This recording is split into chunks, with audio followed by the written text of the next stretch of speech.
Welcome to wishful ಅಡುಗೆ ಮನೆ. ನೋಡಿ, ಇವತ್ತು ಉಪ್ಪಿಟ್ಟಿನ ರವೆ ತೊಗೊಂಡಿದ್ದೀನಿ. ಉಪ್ಪಿಟ್ಟಿನ ರವೆಯಿಂದ ಒಂದು ಸೂಪರ್ ಆಗಿರೋ ರೆಸಿಪಿನ ಮಾಡೋಣ. ತುಂಬ ಸುಲಭವಾಗಿ ಮಾಡ್ಕೊಬೋದು. ಮನೆಗೆ ಯಾರು ಗೆಸ್ಟ್ ಬಂದಾಗ ಕೂಡ ಮಾಡ್ಕೊಳ್ಬೋದು. ಮಕ್ಕಳು ಬೇಕಂತ ಕೇಳಿದಾಗ ದಿಢೀರಂತ ಮಾಡ್ಕೊಳ್ಬೋದು. ಹೇಗೆ ಮಾಡೋದು ಅಂತ ನೋಡೋಣ ಬನ್ನಿ. ನೋಡಿ, ಮೊದಲಿಗೆ ಒಂದು ಪ್ಯಾನ್ನ ತೊಗೊಂಡಿದ್ದೀನಿ. ಆ ಪ್ಯಾನ್ ಒಳಗಡೆ ಉಪ್ಪಿಟ್ಟಿನ ರವೆನ ಹಾಕ್ಕೊಂಡಿದ್ದೀನಿ. ನೋಡಿ, ಇವಾಗ ಮೀಡಿಯಮ್ ಫ್ಲೇಮಲ್ಲಿ ಇಟ್ಕೊಂಡು ಈ ರವೆನ ನಾವು ಹುರ್ಕೋಬೇಕು. ನೋಡಿ, ಮೀಡಿಯಮ್ ಫ್ಲೇಮಲ್ಲಿ ಇಟ್ಕೊಂಡು ರವೆನ ಸ್ವಲ್ಪ ಸ್ಮೆಲ್ ಹೋಗೋ ತನಕ ಹುರ್ಕೊಬೇಕು. ನಾವು ಹಸಿ ವಾಸನೆ ಹೋದರೆ ಸಾಕಾಗತ್ತೆ, ಅಲ್ಲಿ ತನಕ ನಾವು ಇದನ್ನು ಹುರ್ಕೊಳ್ಳೋಣ. ನಿಮ್ಮನೇಲೂ ಈ ಥರ ರೆಸಿಪಿಗಳನ್ನ ಮಾಡ್ತಿದ್ರೆ ನಮಗೆ ಕಮೆಂಟ್ ಮೂಲಕ ತಿಳಿಸೋದನ್ನು ಮರಿಬೇಡಿ.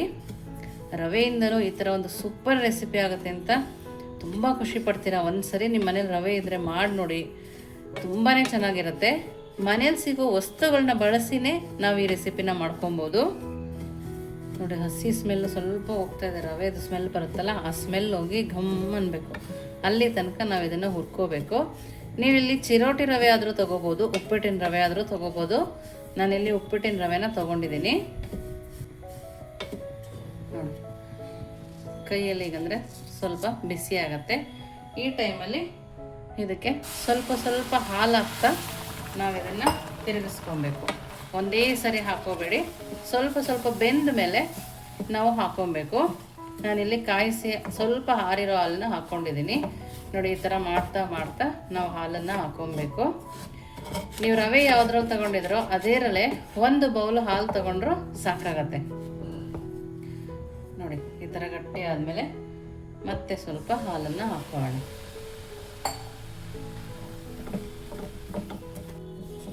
ಎಷ್ಟು ಚೆನ್ನಾಗಿ ರವೆ ಎಳ್ಕೊತಾ ಇದೆ ನೋಡಿ ಹಾಲನ್ನ. ನಾವು ಇದನ್ನು ಹಾಲಲ್ಲೇ ಮಾಡ್ಕೊಬೇಕು. ಈ ಥರ ಇವಾಗ ಗಟ್ಟಿ ಆಯ್ತಲ್ಲ, ಮತ್ತೆ ಸ್ವಲ್ಪ ಹಾಲನ್ನು ಹಾಕ್ಕೊಂಡಿದ್ದೀನಿ. ನೋಡಿ, ಈ ಥರ ನೀಟಾಗಿ ಹಾಲಲ್ಲೇ ನಮ್ಮ ರವೆ ಬೇಯಬೇಕು. ಆ ಥರ ಹಾಕೋಬೇಕು. ನಾವು ಒಂದೇ ಸರಿ ಹಾಕ್ಕೊಂಡು ತೀರ ತೆಳುವಾಗೋ ಥರ ಮಾಡ್ಕೋಬಾರ್ದು. ನೋಡ್ತಾ ಇದ್ದೀರಲ್ಲ, ಈಗ ಗಂಟು ಸಹ ಆಗೋದಿಲ್ಲ ಈ ಥರ ನಾವು ಮಾಡ್ಕೊಳ್ಳೋದ್ರಿಂದ. ನೋಡಿ, ಸ್ವಲ್ಪ ಗಟ್ಟಿ ಆದ ತಕ್ಷಣ ಮತ್ತೆ ನಾವು ಹಾಲನ್ನು ಹಾಕೋಣ. ನೋಡಿ, ಕೆಲವೊಂದು ರವೆ ಸ್ವಲ್ಪ ಹಾಲನ್ನು ಜಾಸ್ತಿ ತಗೊಳುತ್ತೆ, ಕೆಲವೊಂದು ರವೆ ಕಡಿಮೆ ತಗೊಳುತ್ತೆ. ನಾವು ಇದನ್ನು ಚೆನ್ನಾಗಿ ಬೇಯಿಸ್ಕೊಳ್ಳಿಲ್ಲ, ಈ ಥರ ಕೈ ಆಡಿಸಿ ಅಂದರೆ ನೀಟಾಗಿ ಬರೋದಿಲ್ಲ. ಈ ಥರ ನೀಟಾಗಿ ಒಂದು ಚೂರು ಗಂಟಿಲ್ಲದೆ ಇರೋ ಥರ ಅದು ನೀಟಾಗಿ ಬೇಯಬೇಕು. ಆ ಥರ ನಾವಿಲ್ಲಿ ಬೇಯಿಸ್ಕೊಬೇಕು. ಕರೆಕ್ಟಾಗಿ 1.5 ಬೌಲ್ ಆಗೋಷ್ಟು ಹಾಲನ್ನ ತೊಗೊಂಡು ನಾವು ಇದನ್ನು ಹೈ ಫ್ಲೇಮಲ್ಲಿ ಇಟ್ಕೊಂಡು ಮಾಡಬಾರ್ದು, ಲೋ ಫ್ಲೇಮಲ್ಲಿ ಇಟ್ಕೊಂಡೆ ನಾವು ಇದನ್ನು ಮಾಡ್ಕೊಬೇಕು. ನೋಡಿ, ಈ ಥರ ಮಾಡಿ ನಾವು ಚೆನ್ನಾಗಿ ಬೇಯಿಸ್ಕೊಬೇಕು. ಇದನ್ನು ನೋಡ್ತಾ ಇದ್ದೀರಲ್ಲ ಯಾವ ಥರ ನಾವು ಮಗ್ಚಕಾಯಲ್ಲಿ ತಿರುಗಿಸಿ ಬೇಯಿಸ್ಕೊತಾ ಇದ್ದೀನಿ ಅಂತ. ಈ ಥರ ನಾವು ಇದನ್ನು ಮಾಡ್ಕೊಬೇಕು. ನೋಡಿ ನೋಡಿ, ಇವಾಗ ಇದು ಬೆಂದಿದೆ. ಸ್ಟವನ್ನು ಆಫ್ ಮಾಡಿ ಇವಾಗ ಇದನ್ನು ನೋಡಿ ಒಂದು ಪರಾತ್ ತೊಗೊಂಡು ಅದರೊಳಗಡೆ ಹಾಕೋಣ.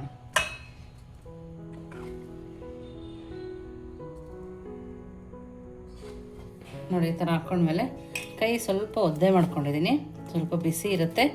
ಉಗುರು ಬೆಚ್ಚಗಾದ್ಮೇಲೆ ನಾವು ಇದನ್ನು ಮಾಡ್ಕೊಬೋದು. ನೋಡಿ, ಸ್ವಲ್ಪ ತಣ್ಣಗಾಗಲಿ. ನೋಡಿ, ಸ್ವಲ್ಪ ಬೆಚ್ಚಗಾಗಿದೆ ಅಲ್ಲ, ಈ ಟೈಮಲ್ಲಿ ಚೆನ್ನಾಗಿ ನಾದ್ಕೊಬೇಕು. ನಾವು ಇದನ್ನು ನಾದೋದ್ರಿಂದನೇ ತುಂಬ ಚೆನ್ನಾಗಾಗೋದು. ನೋಡಿ, ಈ ಥರ ಎರಡೂ ಕಡೆಯಿಂದನೂ ಚೆನ್ನಾಗಿ ನಾದ್ಕೋಬೇಕು. ನೀವಿನ್ನೂ ನಮ್ಮ ಚಾನಲ್ಗೆ ಸಬ್ಸ್ಕ್ರೈಬ್ ಆಗಿಲ್ಲ ಅಂದರೆ ಸಬ್ಸ್ಕ್ರೈಬ್ ಆಗಿ. ಇನ್ನೂ ನಮ್ಮ ವಾಟ್ಸಪ್ ಗ್ರೂಪಿಗೆ ಜಾಯಿನ್ ಆಗಿಲ್ಲ ಅಂದರೆ ವಿಶ್ಫುಲ್ ವಾಟ್ಸಪ್ ಗ್ರೂಪ್ಗೆ ಜಾಯಿನ್ ಆಗೋದನ್ನು ಮರಿಬೇಡಿ. ಕೈಗೆ ಸ್ವಲ್ಪ ತೇವ ಮಾಡ್ಕೊಂಡು ಚೆನ್ನಾಗಿ ನಾದ್ಕೋಬೇಕು. ನೋಡಿ, ಈ ಥರ. ಏಕೆಂದರೆ ರವೆದು ನಾವು ಗಂಟು ಕಟ್ಟಿದ್ರೆ ಸ್ವಲ್ಪನೂ ಸೈಡಲ್ಲಿ ಒಡೆದೋಗ್ಬಾರ್ದು. ಆ ಥರ ನೋಡಿ, ಇವಾಗ ಇಲ್ಲಿ ಸೈಡಲ್ಲಿ ಕ್ರ್ಯಾಕ್ ಕಾಣಿಸ್ತಾ ಇರ್ಬೋದು. ಈ ಥರ ಕ್ರ್ಯಾಕ್ ಆದರೆ ಅದಿನ್ನೂ ಹದಕ್ಕೆ ಬಂದಿಲ್ಲ ಅಂಥೇಳಿ. ನೋಡಿ, ಈ ಥರ ಮತ್ತೆ ನಾದ್ಕೊಬೇಕು. ರವೆಯಿಂದನೂ ಕೂಡ ಈ ಥರ ಸೂಪರಾಗಿ ರೆಸಿಪಿ ಆಗುತ್ತೆ ಅಂತ ತುಂಬಾ ಚೆನ್ನಾಗಿರುತ್ತೆ. ಮನೆಯಲ್ಲಿ ಬೇರೆ ಏನೂ ಇಲ್ಲ, ಬರೀ ರವೆ ಇದೆ ಅಂದಾಗ ಕೂಡ ಯಾರಾದರೂ ಮನೆಗೆ ರಿಲೇಟಿವ್ಸ್ ಬರ್ತಾರೆ ಅಂದರೆ ಪಟ್ ಅಂತ ಮಾಡಿ ಇಟ್ಬಿಡ್ಬೋದು. ನೋಡಿ, ಇದೇ ಥರ ಮಾಡಿ ಚೆನ್ನಾಗಿ ನಾದ್ಕೊಂಬರೋಣ. ನೋಡಿ, ಈ ಥರ ಮಿನಿಮಮ್ ಅಂದರೂ 5ರಿಂದ 10 ನಿಮಿಷ ನಾದ್ಕೊಂಡ್ರೆ ತುಂಬ ಚೆನ್ನಾಗಿ ಬರುತ್ತೆ ನೋಡಿ. ಇವಾಗ ನಿಮಗೆ ತೋರಿಸ್ತೀನಿ ನೋಡಿ. ನೋಡಿ ಎಲ್ಲೂ ಸೈಡಲ್ಲಿ ಕ್ರ್ಯಾಕ್ ಬಂದಿಲ್ಲ ನಮಗೆ, ಕಾಣಿಸ್ತಾ ಇದೆಲ್ಲ. ಈ ಥರ ಇರಬೇಕು ನೋಡಿ. ಈ ಥರ ಮಾಡಿ, ಈ ಥರ ಪ್ರೆಸ್ ಮಾಡಿ, ಒಂದು ಪೆನ್ಸಿಲ್ಲು ಅಥವಾ ಪೆನ್ನು ಯಾವುದಿರುತ್ತೋ ಅದನ್ನು ತಗೊಂಡು ಈ ಥರ ಹೋಲ್ ಮಾಡ್ಕೋದು ನೋಡಿ. ನೋಡ್ತಾ ಇದ್ದೀರಲ್ಲ ಎಷ್ಟು ಚೆನ್ನಾಗಿ ಕಾಣಿಸ್ತದಲ್ಲ. ಈ ಥರ ಮಾಡಿ ಪಕ್ಕಕ್ಕೆ ಇಟ್ಕೊಬೇಕು. ನಿಮಗೆ ಈ ಶೇಪ್ ಬೇಡ ಅನಿಸಿದ್ರೆ ನೀವು ಮಾಮೂಲು ಜಾಮೂನೆಲ್ಲ ರೋಲ್ ಮಾಡ್ತೀವಲ್ಲ ಆ ಥರ ನೋಡಿ, ಈ ಥರ ಕೂಡ ಮಾಡ್ಕೊಬೋದು. ನಾನು ಈ ಥರ ಸ್ವಲ್ಪ ಮಾಡ್ಕೊಳ್ತೀನಿ ನೋಡಿ. ಯಾವುದು ಕೂಡ ಒಡೆದೋಗ್ಬಾರ್ದು, ಆ ಥರ ನಾವಿಲ್ಲಿ ಮಾಡ್ಕೊಬೇಕು. ನೀವು ಕೈಯಲ್ಲೇ ಹೋಲ್ ಮಾಡ್ಕೊತೀನಿ ಅಂದರೆ ಆ ಥರ ಕೂಡ ಮಾಡ್ಕೋಬೋದು ನೋಡಿ. ಕೈಯಲ್ಲೇ ಕೂಡ ಹೋಲ್ ಕೂಡ ಮಾಡ್ಕೋಬೋದು. ಪಕ್ಕದಲ್ಲಿ ಎಣ್ಣೆನ ಬಿಸಿಯಾಗಿ ಇಟ್ಕೊಂಡಿದ್ದೀನಿ.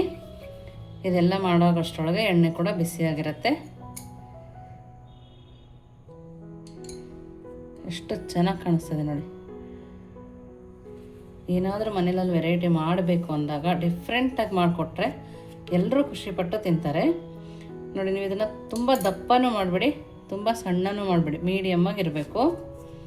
ನಾವು ನಾದಲಿಲ್ಲ ಅಂದರೆ ಅದು ಒಡೆದೋಗೋ ಚಾನ್ಸಸ್ ಜಾಸ್ತಿ.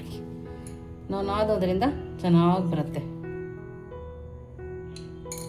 ನೋಡಿ. ನಾನು ಇಷ್ಟು ಮಾಡ್ತಾ ಇದ್ದೀನಲ್ಲ, ಒಂದು ಕೂಡ ಎಲ್ಲೂ ಒಡೆದೋಗಿಲ್ಲ ಅಂದರೆ ಅದು ಚೆನ್ನಾಗಿ ಬೇಯಿಸಿ ನಾದಿರೋದ್ರಿಂದ ನೋಡಿ. ಎಲ್ಲದನ್ನು ಇದೇ ಥರ ಮಾಡ್ಕೊಂಡು ಬರ್ತೀನಿ ನೋಡಿ. ಈ ಥರ ಸ್ವಲ್ಪ ಮಾಡಿದ್ದೀನಿ, ಈ ಥರ ಸ್ವಲ್ಪ ಮಾಡಿದ್ದೀನಿ. ನಿಮಗೆ ಯಾವ ಶೇಪಲ್ಲಿ ಬೇಕೋ ಆ ಶೇಪಲ್ಲಿ ಮಾಡ್ಕೊಬೋದು ನೋಡಿ. ಒಂದು ಕಡೆನಾದರೂ ಕ್ರ್ಯಾಕ್ ಇದೆ ನೋಡಿ, ಎಲ್ಲೂ ಕ್ರ್ಯಾಕ್ ಆಗಿಲ್ಲ ನೋಡಿ. ಈ ಥರ ನಾವು ರೆಡಿ ಮಾಡ್ಕೊಬೇಕು. ಇವಾಗ ಇದನ್ನು ಎಣ್ಣೆನ ಬಿಸಿ ಇಟ್ಕೊಂಡಿದ್ನಲ್ಲ, ಆ ಎಣ್ಣೆ ಒಳಗಡೆ ತರ್ಕೋಬೇಕಿದು. ಜಾಸ್ತಿ ದಪ್ಪ ಮಾಡಿದ್ರೆ ನಿಧಾನ ಆಗುತ್ತೆ. ಮೀಡಿಯಮ್ಮಾಗೆ ಮಾಡ್ಕೊಬೇಕು ನಾವು. ತೀರಾ ತೆಳುನೂ ಮಾಡ್ಕೋಬಾರ್ದು, ಬೇಗ ಬೇಗ ಮಾಡ್ಕೊಬೇಕು ನೋಡಿ. ಹಾಕಿ ಒಂದು 2 ನಿಮಿಷ ಕೈ ಆಡಿಸ್ಬಾರ್ದು ನೋಡಿ. ಅದಾಗೆ ಮೇಲೆ ಬರುತ್ತೆ ನೋಡಿ. ಮೀಡಿಯಮ್ ಫ್ಲೇಮಲ್ಲಿಟ್ಟೆ ನಾವು ಇದನ್ನು ಬೇಯಿಸ್ಕೊಬೇಕು ನೋಡಿ. ಒಂದು ಸ್ವಲ್ಪ ಉಬ್ಬಿ ಬರ್ತದೆ, ಎಷ್ಟು ಚೆನ್ನಾಗಿ ಬರ್ತದೆ ನೋಡಿ. ಎಲ್ಲೂ ಕೂಡ ಕಟ್ಟಾಗ್ತಿಲ್ಲ ನೋಡಿ. ಅಷ್ಟು ನೀಟಾಗಿ ಕಲಿಸ್ಕೊಬೇಕು. ನಿಧಾನಕ್ಕೆ 2 ಸೈಡು ಬೇಯಿಸ್ಕೊಬೇಕು. ನೀವು ಲೋ ಫ್ಲೇಮಲ್ಲಿ ಇಟ್ಕೊಂಡು ಬೇಯಿಸಿದ್ರೂ ಸಹ ಕೆಲವೊಂದು ಸರಿ ಒಡೆದೋಗುತ್ತೆ ನೋಡಿ. ಈ ಥರ 2 ಸೈಡು ನಿಧಾನಕ್ಕೆ ಬೇಯಿಸ್ಕೊಳ್ಳಿ. ನೋಡೋಕ್ಕೆ ಎಷ್ಟು ಚೆನ್ನಾಗಿ ಕಾಣಿಸ್ತದೆ ಅಲ್ಲ. ಖಂಡಿತವಾಗ್ಲೂ ಎಲ್ರಿಗೂ ಇಷ್ಟ ಆಗುತ್ತೆ, ಮಕ್ಕಳು ಅಂತಲ್ಲ, ಎಲ್ಲರೂ ಕೂಡ ಇಷ್ಟಪಡೋವಂಥ ರೆಸಿಪಿ ಅಂತಲೇ ಹೇಳಬೇಕು ನೋಡಿ. ಇವಾಗ ಯಾವ ಕಲರ್ ಬಂದಿದೆ ನೋಡಿ. ಈ ಕಲರ್ ಬರೋ ತನಕನೂ ನಾವು ಇದನ್ನು ಬೇಯಿಸ್ಕೊಬೇಕು.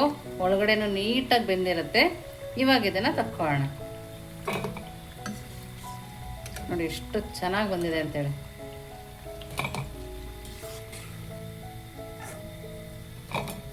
ಇವಾಗ ಈ ಥರ ಉಂಡೆ ಥರ ಮಾಡ್ಕೊಂಡಿದ್ದೀವಲ್ಲ ಅದನ್ನು ಹಾಕ್ಕೊಳ್ಳೋಣ.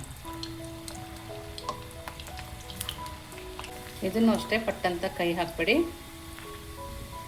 ಇದನ್ನು ನೀವು ನೋಡ್ತಾ ಇರ್ಬೋದು, ಒಂದು ಕೂಡ ಎಲ್ಲೂ ಕ್ರ್ಯಾಕ್ ಬಂದಿಲ್ಲ, ಅಷ್ಟು ಚೆನ್ನಾಗಿ ಬರ್ತಾ ಇದೆ ನೋಡಿ. ಹೈ ಫ್ಲೇಮಲ್ಲಿ ಇಡದೇ ಇರೋದ್ರಿಂದ ನಿಧಾನಕ್ಕೆ ಬಣ್ಣ ಬರುತ್ತೆ. ಇಲ್ಲಾಂದರೆ ಮೇಲ್ಗಡೆ ಬಣ್ಣ ಬಂದಿರುತ್ತೆ, ಒಳಗಡೆ ಚೆನ್ನಾಗಿ ಬೆಂದಿರೋದಿಲ್ಲ. ಹಾಗಾಗಿ ಮೀಡಿಯಮ್ ಫ್ಲೇಮಲ್ಲಿ ಇಟ್ಟು ನೀಟಾಗಿ ಬೇಯಿಸ್ಕೋಬೇಕು. ರವೆಯಿಂದನೂ ಈ ಥರ ಒಂದು ರೆಸಿಪಿ ಆಗುತ್ತೆ ಅಂತ ಖುಷಿಪಟ್ಟು ತಿಂತೀರಾ ನೋಡಿ. ನೋಡಿ ಎಷ್ಟು ಚೆನ್ನಾಗಿ ಕಲರ್ ಬಂದಿದೆ ಅಲ್ಲ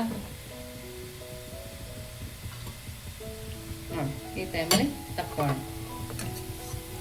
ಒಂದಾದರೂ ಹೊಡೆದಿದೆ ನೋಡಿ, ಎಲ್ಲೂ ಹೊಡೆದಿಲ್ಲ, ತುಂಬ ನೀಟಾಗಿ ಬಂದಿದೆ ನನಗೆ.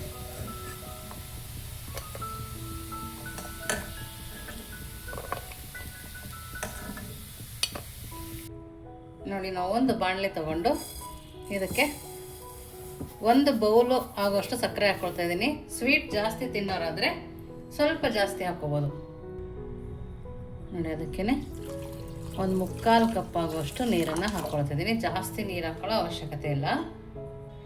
ನೋಡಿ ಇದನ್ನು ಮೀಡಿಯಮ್ ಫ್ಲೇಮಲ್ಲಿ ಇಟ್ಕೊಂಡು ಕರಗಿಸ್ಕೋಬೇಕು. ನಮಗಿದು ಒಂದೆಳೆ ಪಾಕ, ಎರಡೆಳೆ ಪಾಕ ಆ ಥರ ಏನಿಲ್ಲ, ಸಕ್ಕರೆ ಕರಗಿದ್ರೆ ಸಾಕು.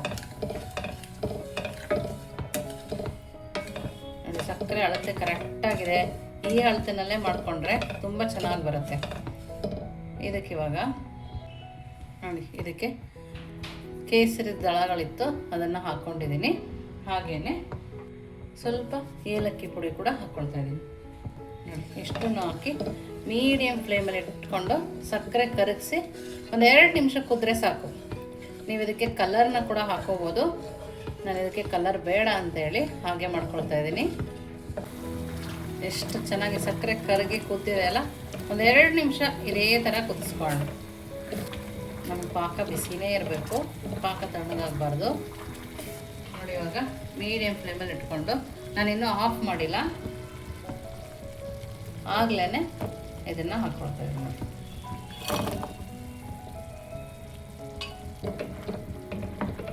ಒಂದು 2 ಸೆಕೆಂಡ್ ಈ ಥರ ಬಿಸಿನಲ್ಲೇ ನಾವು ಇದನ್ನು ಈ ಥರ ಮಾಡ್ಕೊಬೇಕು.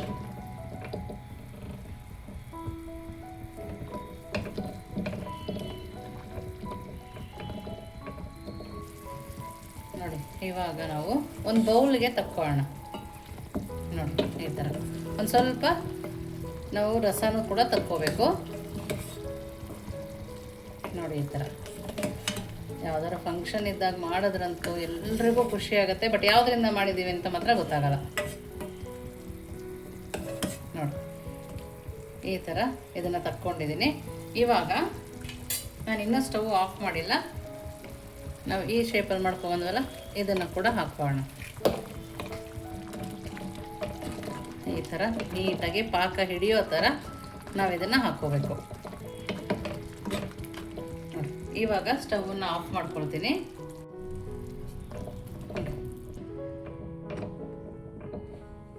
ನೋಡ್ತಾ ಇದ್ದೀರಲ್ಲ ಎಷ್ಟು ಚೆನ್ನಾಗಿ ಕಾಣಿಸ್ತಿದೆ ಅಂತೇಳಿ. ಇವಾಗ ನೋಡಿ ಎಲ್ಲವುದು ರೆಡಿ ಇದೆ. ಎಷ್ಟು ಚೆನ್ನಾಗಿ ಕಾಣಿಸ್ತಿದೆ ಅಲ್ಲ, ತುಂಬ ಅಂದರೆ ತುಂಬಾ ಚೆನ್ನಾಗಿದೆ. ಮತ್ತು ನೋಡಿ ಹಾಗೆಯೇ ನೋಡಿ ಎಷ್ಟು ಸಾಫ್ಟಾಗಿದೆ ಅಂತ ನೋಡ್ತಾ ಇದ್ದೀರಲ್ಲ. ಬಿಸಿ ಬಿಸಿ ರವೆ ಜಾಮೂನ್ ಅಂತ ಹೇಳ್ಬೋದು. ಟೇಸ್ಟ್ ಕೂಡ ಅದ್ಭುತವಾಗಿದೆ. ತುಂಬಾ ಚೆನ್ನಾಗಿದೆ.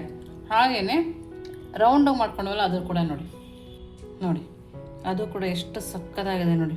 ಪಾಕದಲ್ಲಿ ಇನ್ನು ಸ್ವಲ್ಪ ಹೊತ್ತು ಇರಬೇಕಿದು. ನೋಡಿ ಒಳಗಡೆ ತುಂಬಾ ಚೆನ್ನಾಗಿ ಬೆಂದಿದೆ ನೋಡಿ. ಎರಡೂ ಕೂಡ ಸೂಪರಾಗಿ ಬಂದಿದೆ. ಖಂಡಿತವಾಗ್ಲೂ ನೀವೊಂದ್ಸರಿ ಮಾಡಿ ಹೇಗೆ ಬಂತು ಅಂತ ವಿಶ್ಫುಲ್ ಅಡುಗೆ ಮನೆಗೆ ಕಮೆಂಟ್ ಮೂಲಕ ತಿಳಿಸೋದನ್ನು ಮರಿಬೇಡಿ. ನೀವಿನ್ನೂ ನಮ್ಮ ಚಾನಲ್ ಲೈಕ್ ಮಾಡಿದ್ರೆ ಅಂದರೆ ಲೈಕ್ ಮಾಡಿ, ಶೇರ್ ಮಾಡಿ, ಸಬ್ಸ್ಕ್ರೈಬ್ ಮಾಡಿ. ವಿಶ್ಫುಲ್ ಅಡುಗೆ ಮನೆಗೆ ಥ್ಯಾಂಕ್ ಯು.